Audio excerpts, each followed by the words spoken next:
तो हम लोग 22nd क्वेश्चन पर आ गए हैं। ये लास्ट टेलीस्कोपिक सीरीज़ का क्वेश्चन है। तो हम लोग क्या करेंगे, इसकी सोल्यूशन स्टार्ट करेंगे। यहाँ पर हमारे पास टेंजेंट इनवर्स n है माइनस टेंजेंट इनवर्स n+1, ठीक है। तो हम लोग यहाँ पर बस इसको खोलते हैं। सबसे पहले जाहिर बात है हम 1 पुट करेंगे तो टेंजेंट इनवर्स 1 आ जाएगा हमारे पास, माइनस टेंजेंट इनवर्स हमारे पास आ जाएगा 2, ठीक है। ये हो गया। अब हम लोग प्लस करते हैं, फिर हम लोग जब इसमें पुट करेंगे 2 तो टेंजेंट इनवर्स हमारे पास क्या आ जाएगा, 2 आ जाएगा, और फिर माइनस टेंजेंट इनवर्स हमारे पास 3 आ जाएगा, ठीक है। फिर जब हम लोग इसका नेक्स्ट टर्म खोलेंगे तो हमारे पास टेंजेंट इनवर्स 3 आ जाएगा और माइनस टेंजेंट इनवर्स हमारे पास आ जाएगा 4। नेक्स्ट खोलते हैं, बस खोलते रहते हैं और इसके लास्ट के 3 टर्म लिखते हैं। लास्ट के 3 टर्म हमारे पास क्या होंगे, टेंजेंट इनवर्स, ये क्या होगा, माइनस में होगा और n होगा, फिर प्लस टेंजेंट इनवर्स n, और लास्ट टर्म जो है वो हमारे पास टेंजेंट इनवर्स n+1 हो जाएगा, ठीक है। ये हमारे पास खो गए टर्म्स। अब क्या होगा, अब कैंसिलेशन होगी। तो कैंसिलेशन किस तरह होगी, हमारे पास 2 और 2 कट गया, 3 और 3 कट गया, 4 और 4 कट गया, सो ऑन के बीच के भी कट गए, third last second last cut गया, लास्ट हमारे पास रह गया। लिमिट पुट करेंगे हमारे पास इन्फिनिटी, हमारे पास क्या है, टेंजेंट इनवर्स 1 है माइनस टेंजेंट इनवर्स n+1 है, ठीक है। ये हो गए हमारे पास 2 टर्म रह गए। इस पर तो हम लिमिट पुट नहीं कर सकते। जब इस पर हम लोग लिमिट पुट करेंगे तो हमारे पास क्या आएगा, π/4 माइनस π/2 हो जाएगा। जब हम लोग इसको सिंप्लीफाई करेंगे तो इससे हमारे पास क्या आएगा, माइनस π/4 हो जाएगा। और इसी के साथ हमारी ये सीरीज़ कन्वर्ज हो गई। अब हम लोग करते हैं 23rd क्वेश्चन। तो इसी के साथ हम क्या कर गए, हम लोग आ गए 22 तो हमने कर ली टेलीस्कोपिंग सीरीज़ की। अब हमारे पास कन्वर्जेंस एंड डाइवर्जेंस है। इसका क्या मतलब है कि हमें किसी भी तरह से बस कन्वर्जेंस और डाइवर्जेंस फाइंड करनी है, और कहते हैं कि रीज़न भी दो कि क्यों कन्वर्ज है, और अगर कन्वर्ज है तो उसका सम भी फाइंड करो, ठीक है। तो हम लोग 23rd क्वेश्चन से स्टार्ट करेंगे और देखते हैं कि हम लोग कितने सॉल्व करते हैं इस एक्सरसाइज में क्वेश्चन। तो 23rd क्वेश्चन हमारे पास बहुत ही सिंपल सा है। 1 डिवाइडेड बाय √2 दिया गया है और इस पे पावर है n की। तो अगर हम लोग इसको सीरीज़ को खोलें तो हमारे पास ये क्या बनती है, एक ज्योमेट्रिक सीरीज़ बनती है। फॉर्म भी ज्योमेट्रिक सीरीज़ का है। अगर 1 पे पावर डालो तो कुछ भी होता है, 1 ही होता है, और जब हम लोग नीचे पावर डालेंगे तो ये हमारे पास क्या होगी, एक ज्योमेट्रिक कन्वर्जेंस सीरीज़ बनेगी। तो हम लोग इसका रेडियस फाइंड करते हैं। इस सीरीज़ को सबसे पहले ओपन करेंगे, तो बहुत ही सिंपल सा तरीका है, आप ओपन कर लें और यहाँ पर क्या होगा, इसकी हम क्या रेडियस फाइंड करेंगे। रेडियस में हमारे पास क्या होता है, a2 को डिवाइड करते हैं a1 से, a2 हमारे पास 1/√2 बनेगा और a1 हमारे पास 1 बनेगा। तो जब हम लोग इस पे इसका रेडियस फाइंड करेंगे तो वो 1/√2 बनेगा, जो कि लेस देन 1 है। लेस देन 1 है तो हम क्या कर सकते हैं, इसका सम फाइंड कर सकते हैं। इसके सम के लिए हम लोग a1 लेंगे जो कि 1 है, 1 माइनस को रेडियस से करेंगे, रेडियस हमारे पास √2 है।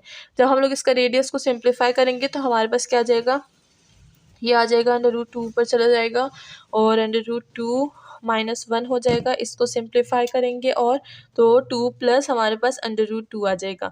तो ये था हमारे पास some of the convergent series. तो थर्ड जो है 23rd ये कन्वर्ज करती है with radius r is less than 1 and sum of the series is 2 plus √2। तो स्टेटमेंट भी ज़रूर लिखिएगा। मैं बार बार बताती हूँ कि जब भी हम लोग सीरीज़ को सॉल्व करते हैं तो उसके नीचे हम लोग स्टेटमेंट ज़रूर लिखते हैं कि कन्वर्ज क्यों हुआ, रेडियस क्या था, सम क्या था, ठीक है।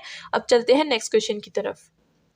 अब हमारे पास 24th क्वेश्चन आ गया है, जिसमें हमारे पास जो सीरीज़ है वो गिवन है √2 यानी √2 गिवन है और इस पे पावर दी गई है n की।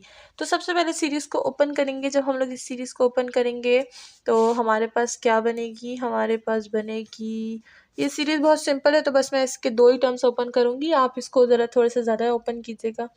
यहाँ पर क्या होता है, हम लोग जब 0 पुट करेंगे तो हमारे पास 1 आएगा, प्लस हमारे पास √2 आ जाएगा, ठीक है, एंड सो ऑन, ये हमारे पास पावर चलती रहेगी। रेडियस फाइंड करने का टाइम हो गया है।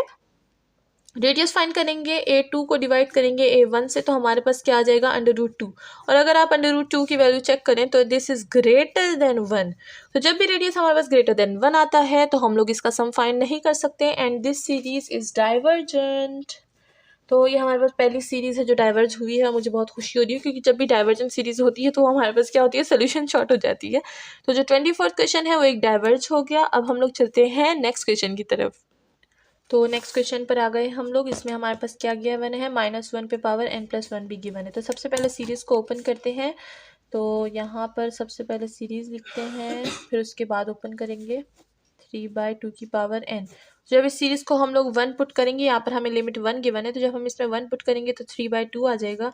एंड नेक्स्ट वाले में हमारे पास 3/4 हो जाएगा, नेक्स्ट वाले में 3/8 हो जाएगा, एंड सो ऑन ये सीरीज़ चलती रहेगी। सबसे पहले रेडियस फाइंड करेंगे। रेडियस को फाइंड करने के लिए हम लोग को -3/4 को डिवाइड करना पड़ेगा फर्स्ट टर्म से, सेकेंड को फर्स्ट से डिवाइड करेंगे, यहाँ पे 3, ये कैंसिल हो जाएगा, ये भी कैंसिल हो जाएंगे, -1/2 आ जाएगा। तो रेडियस इज लेस देन 1, तो हम इसका सम भी फाइंड कर सकते हैं। जब सम फाइंड करने की बारी आएगी तो सबसे पहले हम क्या करेंगे, 3/2 को डिवाइड करेंगे, 1 माइनस इंटू माइनस प्लस 1/2 हो जाएगा। ठीक है, सम का फार्मूला मैं बहुत दफ़ा बता चुकी हूँ, अब हम लोग डायरेक्ट करेंगे।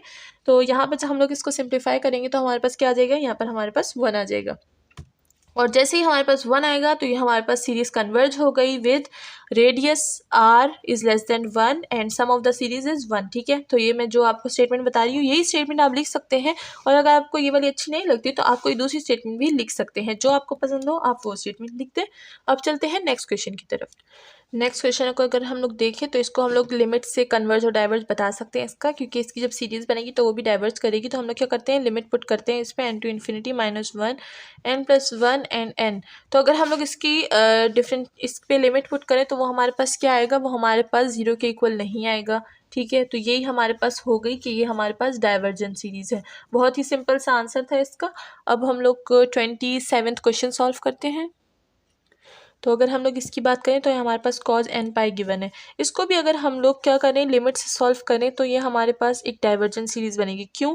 क्योंकि जब हम लोग cos n पाई में लिमिट पुट करते हैं तो हमारे पास क्या आता है, हमारे पास आता है हमारे पास आएगा लिमिट -1 पे पावर n आ जाएगी। एंड ये हमारे पास क्या होता है, ये हमारे पास 0 के इक्वल नहीं आता, which give us the reason कि ये हमारे पास क्या होगी, डाइवर्ज होगी।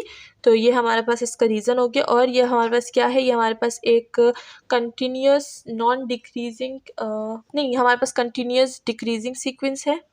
नहीं, इसको हम लोग इसका भी एक स्टेटमेंट से लिख सकते हैं कि जब भी हमारे पास ये मैं क्या